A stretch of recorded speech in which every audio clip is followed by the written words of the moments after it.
Good afternoon, children of the Most High. This is your brother Chukwemeka. So there is an uptick in awareness, cultural awareness among Igbo people, and not just Igbo people, among African people, and that makes me glad. The direction that awareness goes is still neither here nor there, as we can see in Igbo land, but at least our people are beginning to wriggle within this facade that we call Christianity. And that is what my ministry is there. And there are countless other ministries on YouTube, but everywhere that are now exposing these lies of Christianity and Islam on Africa. These people hold us on these basic beliefs and still keep us down for 500 years. Religion was invented to tame people, to just make them docile, and this has been effective for 500 years. How long will it continue? At some point, you will say, okay, you know what, this thing is really not working. And you wouldn't be lying, because it's really just not working.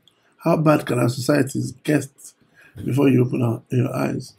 A case in point is in my channel here. I've been talking about the traditional feasts we have in Igbo land, the biblical origin of the traditional feasts we have in Igbo land. Right now, there are lots of feasts. The New Yam Festival is going on in different communities. And again, let me point out here, just because I talk about only Igbo doesn't mean that that's what matters. No, I talk about Igbo because I am Igbo. I also have blood relations in other tribes here in Nigeria. I just don't know the tribe well enough to talk about them, but I know that there are similarities in these tribes. For example, this Feast of New Yam Festival now that we're celebrating now in this September, October period is not only the Igbos that celebrate it, the people from Igala, the Idomas, the Edo, the Benin, they also celebrate this. So what I'm saying applies to what everyone is experiencing traditionally. If you read the Bible, in my videos, I've talked about how the Igbos are the remnants of the biblical children of Jacob, the Hebrews. That does not mean that children of Jacob are the only Hebrews. Hebrews are known scientifically, or basically, Hebrews are children of Abraham. And Abraham have children that are descendants of Jacob, and children that are not descendants of Jacob. If you read the book of Joshua, or the book of Jubilees, Abraham had 5 sons, 5 in the land of Canaan, 5 sons from Keturah. So there were so many other children of Abraham that are not among the Hebrews. And there you have people like Jokshan, Misha. I'm going to look for that page and read it out to you guys. So Abraham had a lot of sons in the land of Canaan. So it's not only the Hebrews. And when you translate that to the land of Canaan, as you see them here, all the way from southern Nigeria, all the way to Ghana, you still see that Canaanite, that Abrahamic tribe all over the place. Those Abrahamic tribes are there, and those are the tribes that are known as the circumcision belt. All these tribes are known for wanting to circumcise, because that is the trait of Abraham. Okay, that's the trait of the biblical Abraham. But that's not what I want to discuss today. These things are littered in my videos. You can see them. I want to talk about the feast, and I thank God for the awareness that He's creating among our people. Because a friend of mine called me last week and told me that they are celebrating a feast, the New Yam Festival, in his community. This, my friend, is from a place, Ifite community. For those of you who have watched my video, the Ifite people are the people that they call Ivrit, or the Levites. The Ifite are the Levites. So, and I asked him, why are they celebrating it now? Which month is this? He said it's the 7th month. So I asked him, other communities around you people, are they celebrating now? He said, no. That others celebrate on the 8th month. That is Onwa Saturn. Onwa Saturn means 8 months. But their community celebrates on the 7th. And I told him exactly. The biblical feasts are celebrated on the 7th month. And the people of Ifite, not only his village, there are hundreds of Ifite in Igbo land, Most Ifite village celebrate it on the 7th month. Some other villages actually celebrate on the 7th month. And that's why you see now they're talking about New Yam Festival and other stuff. There are villages that are doing New Yam Festival now. But this is the 7th month. For those who are Igbos, Onwa Asato and Iwaji New Yam Festival, they are the same thing. They are supposed to be celebrated on the 7th month. But some communities at some point move their own to the 8th month to synchronize with others. In my community now, we celebrate one on the 7th month, and then we do the Yam Festival, the New Yam Festival, on the 8th month.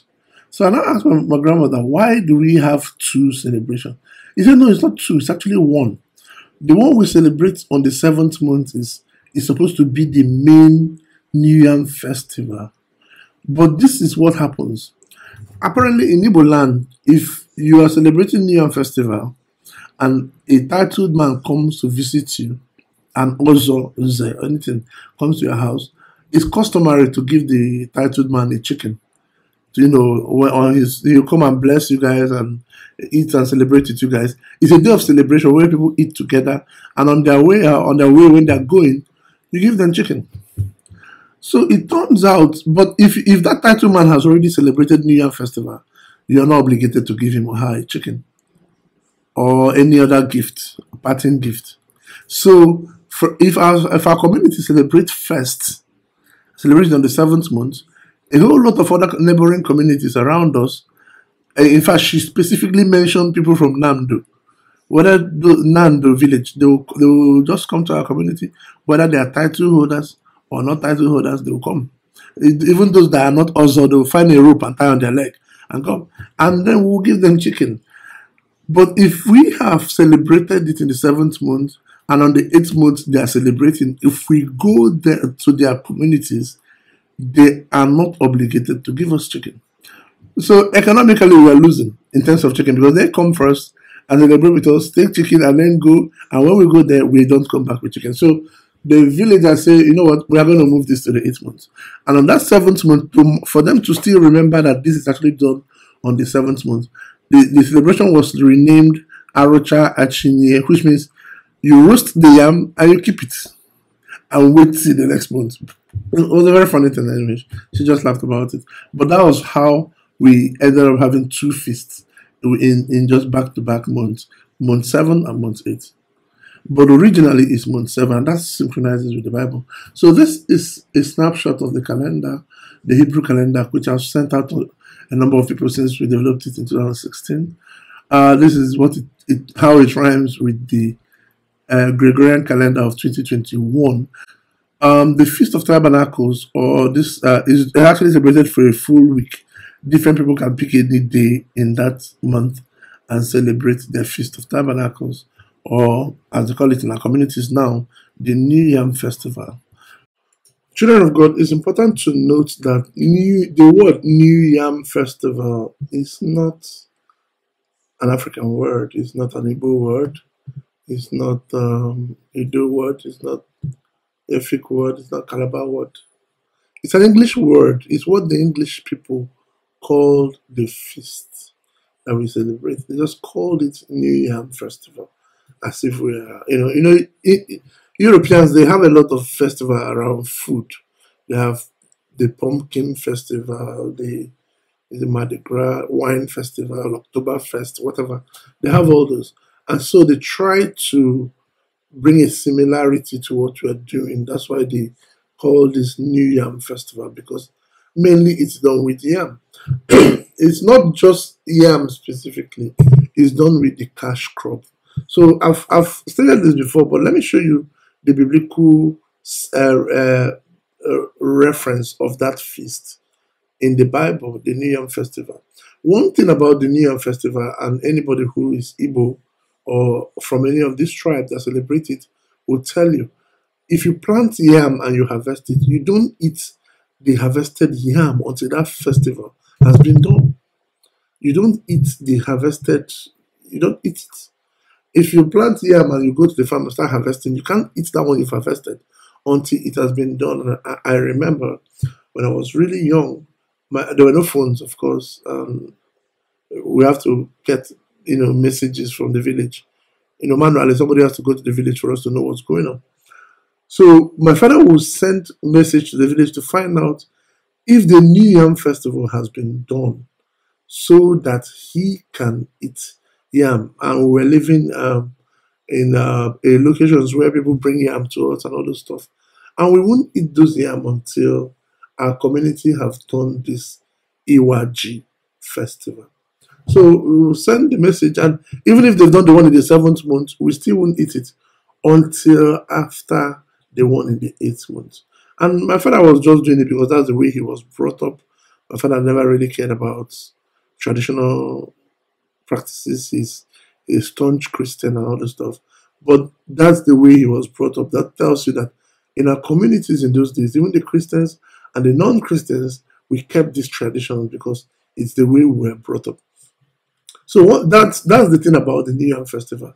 You don't eat the yam. The object of the festival is not consumed until it has been offered to our God.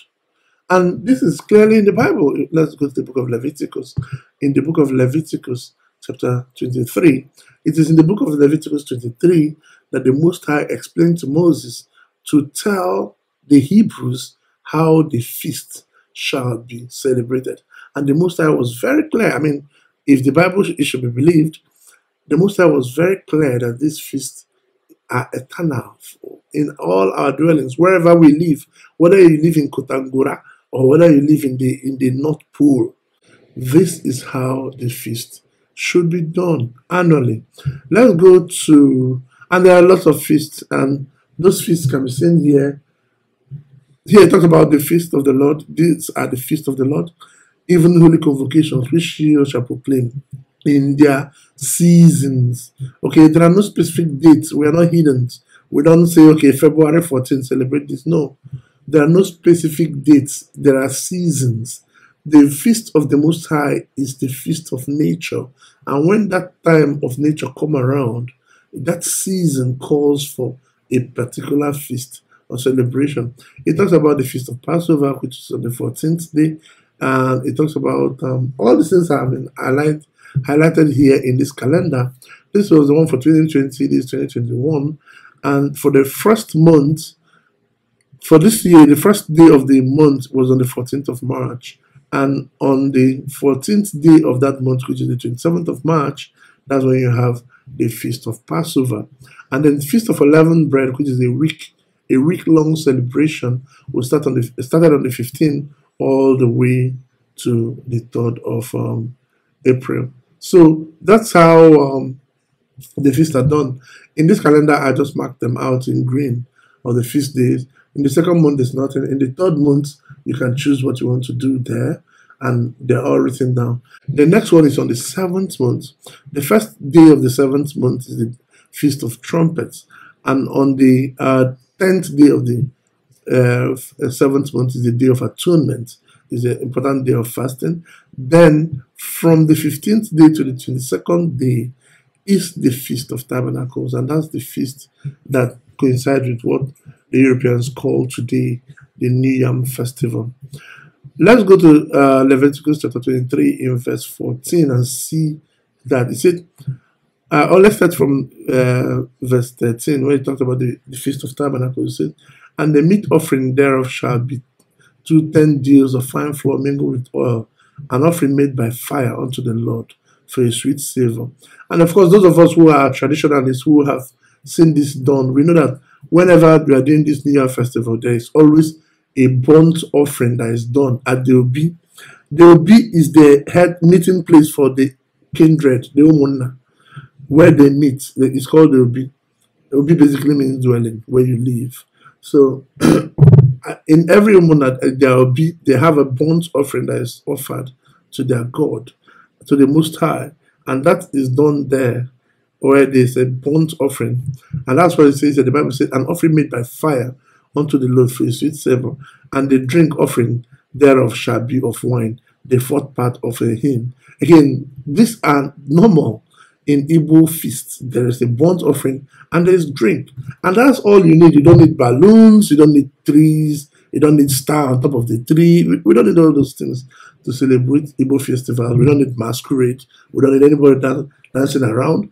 I mean, as part of the celebration, those things happen, but they are not integral to what's being done. And then verse 14, Leviticus 23:14, it says, "And ye shall eat neither bread nor parched corn nor green ears until the selfsame day that ye have brought an offering unto your God." Again, hear it again. You shall not eat bread, or again, corn. Bread is made with corn in the Middle East. Yeah, in Africa here, those things are basically made with yam and cocoyam. Nor parched corn. You shouldn't eat the corn. In the Middle East, the cash crop is corn. Here in Africa, in our new location, is yam. So that's just the change of item. But the feast remains the same. And what is done about that feast remains the same. Nor green ears, as the fresh corn. You shouldn't eat any of them until the 7th day that you have brought an offering unto your God. So you start eating your new yam on that day that offering has been made. That's when you start consuming the new yam. You start consuming the new corn. You start consuming whatever is the object of that sacrifice. And it goes ahead to say, "It shall be a statute forever throughout your generation in all your dwellings." When you show people the biblical significance of what is done traditionally, it removes that divide that we have in our society, because in our communities now, those who go to church think that those who don't go to church are just hellfire candidates. They are just devil worshippers. And these things need to be removed. When you show the similarity between our traditional practices and the biblical writings, if they are done perfectly, you see that what they are doing in the obese, what they are doing in the shrines, is just the same thing you're doing. The Europeans just called it a different name. And you also see clearly that they just stole our tradition, and they're selling it to us, and we're giving them offering, paying them for it. So this is the origin of the New Yam Festival. First of all, the yam is not important. It's the cash crop that is important. In the Middle East, it was corn that is the cash crop, and that's why corn was used to make bread. Corn was their parched corn, and then their green ones, the fresh ones, and that's why it had to affect bread. So it's not about corn. It's even bread here is affected. Even though corn is not the only thing that goes into bread, but bread was affected too. So it's not really about corn. In Africa, where we live now, the cash crop is yam. It's not corn, it's yam. And so the new yam has to be observed. You have to eat it only it has been offered to your God. It's very important. It's like this is a replica of what they call the communion of saints. It's like we're eating with the Most High. And in Igbo land, when you're eating together in a round table, in a dining table or whatever, the elder starts the eating first. The child cannot just go and put his hand there and start blowing their back. No, the elder starts first to eat.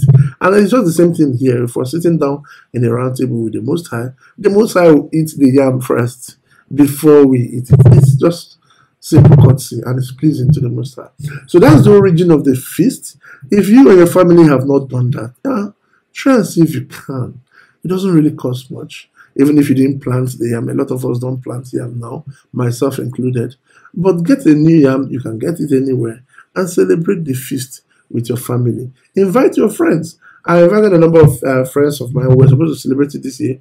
Some people couldn't make it. Some people, I think it's because of this COVID that they're just, I don't really know what's wrong with some people. But there are those who came and we celebrated, and it was fun. And when you have families come together, sit down around the table, eat, and talk about life, and the children play together, that's all we can ask for. Okay, there's nothing more we can ask for. Hopefully there will be peace in our land, but if we keep doing this, there will be one day. There will be awareness, there will be knowledge, there will be understanding of what's going on. I mean, the Most High of Majesty bless us. Salam. Happy New Year Festival, brothers and sisters.